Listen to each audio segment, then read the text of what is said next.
Welcome to This Explainer. Today we're exploring a question that honestly feels like it belongs straight in a fantasy novel, but which our source documents actually approach as a matter of rigorous physical science. Did dragons actually exist? It sounds crazy, right? But we're going to dive into an alternative framework known as the Unified Theory of Geologic History, just to see what biology, physics, and ancient texts suggest about the real-world monsters of our past. Okay, let's jump right into this mystery with a massive historical anomaly. Seriously, think about this. Why do cultures separated by vast oceans and thousands of years all have these highly specific, anatomically coherent stories about giant reptilian beasts?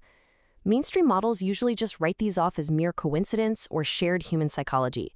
But the source material we're examining today asks us to look a little closer and really consider if there's a literal physical truth buried underneath all those legends. To really get this, we've got to rethink a word we use all the time: myth. The source material proposes that the word myth is way too often used as an academic conversation stopper. Like, oh, it's just a myth, and the investigation ends. Instead, the framework argues we should treat these ancient texts as preserved natural history notes from people who actually encountered massive animals out in the wild.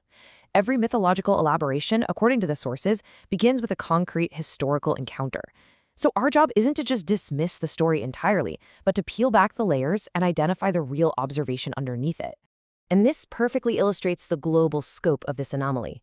We're looking at ancient civilizations, the Chinese, the Norse, the Babylonians, that had absolutely zero literary contact with one another.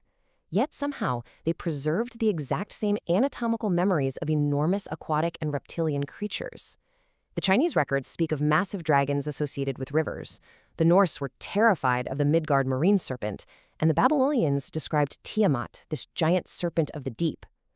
The framework points out that this kind of correlation isn't just a random coincidence of human imagination, it's a shared historical memory. We actually see this incredibly precisely in ancient Hebrew texts too. Take Job chapter 40, for example, which describes a massive creature called the behemoth. Now, mainstream scholarship often interprets this as a hippopotamus or an elephant, basically chalking up the massive description to, poetic hyperbole. But the unified theory framework interprets this, quote, completely literally. Look, an animal with a tail like a giant cedar tree and bones like iron bars, that isn't poetry. That is a dimensioned anatomical description of a massive sauropod dinosaur. We're talking about an animal of such massive scale and armor that it was effectively beyond human predation. So we basically have two totally different ways of looking at history here. The source contrasts the standard model, which views these stories as universal psychological projections. The idea that people were just projecting their innate fear of snakes in the dark onto the natural world, with the unified theory's alternative claim. The UTGH framework argues these traditions are literal witness testimonies. They are accurate, culturally filtered memories of humans who actually lived and shared the world with the dominant megafauna of a pre-flood biosphere. Now, here's where it gets really wild. This mystery isn't just about interpreting ancient texts. It turns into a cold, hard biological puzzle presented by the megafauna fossil record. We have the bones, right? We know for a fact these massive dinosaurs and flying reptiles existed. But when you start looking at the mechanics of how they lived and functioned day to day, a massive scientific problem emerges, one that the standard model really struggles to answer. Let's just look at the cardiovascular math for a second. According to the source material, the immense size of sauropods creates a virtually impossible challenge under modern conditions. Take a brachiosaurus. This massive beast has to pump blood vertically up a 20-foot neck, fighting against gravity the whole way just to reach its brain. For context, a modern giraffe only pumps blood up a 6-foot neck, and it already requires an incredibly high systolic pressure just to manage that. To accomplish that 20-foot lift today, a brachiosaurus would require a biological blood pressure of 440 millimeters of mercury. 440! That's roughly 3 times that of a giraffe. Just to put that into perspective for us, a human with a blood pressure over 180 is in a severe hypertensive crisis, rushing to the ER. The source notes that managing a staggering 440 millimeters of mercury literally shatters the limits of modern biomechanics. It would require heart walls so incredibly thick that they simply might not have been biologically possible under current Earth conditions. And we see a remarkably similar problem up in the sky. The framework points out Quetzalcoatlus, a giant flying reptile with a 36-foot wingspan that weighed up to 600 pounds. 600 pounds. It simply lacks the aerodynamic lift required for sustained powered flight under our current atmospheric density. The idea of a 600-pound creature flapping its way through today's thin air is so absurd that some modern researchers have even suggested it was mostly a ground-stalking predator. Literally just because aeronautical engineers cannot make the math work for it to actually fly today.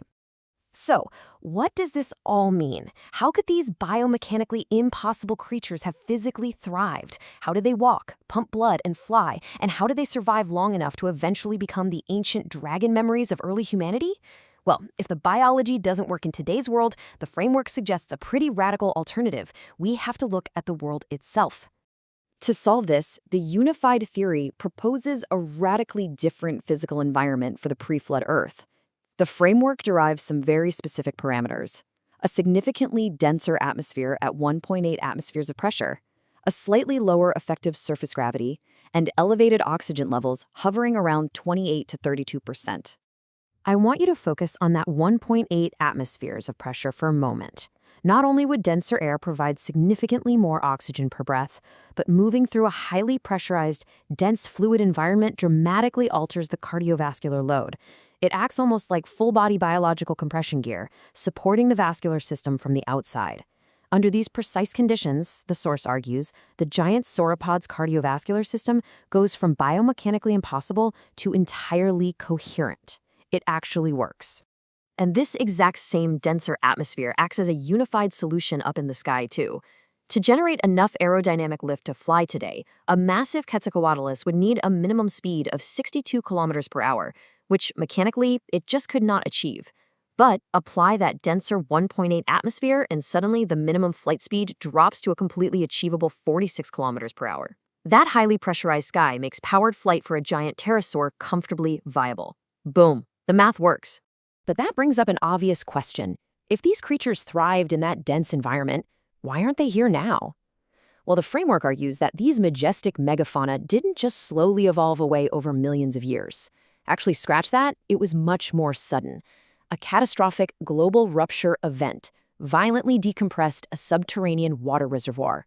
This single event didn't just cause a massive flood, it permanently reshaped the very physics of the planet, altering the Earth's radius, increasing its effective gravity, and blowing off a massive portion of its atmosphere. Ultimately, what we are looking at here is extinction by physics. The surviving megafauna stepped out into a post-flood world and found themselves dealing with much thinner air and stronger gravity. Their massive bodies simply biologically failed. Their hearts couldn't pump the blood, their wings couldn't catch the air. They slowly died out in an environment they were simply no longer engineered for. And the human survivors who lived right alongside them, they watched it happen, and they recorded their final days. Which brings us to our final thought today. As those early post-flood humans survived, they wrote down exactly what they saw.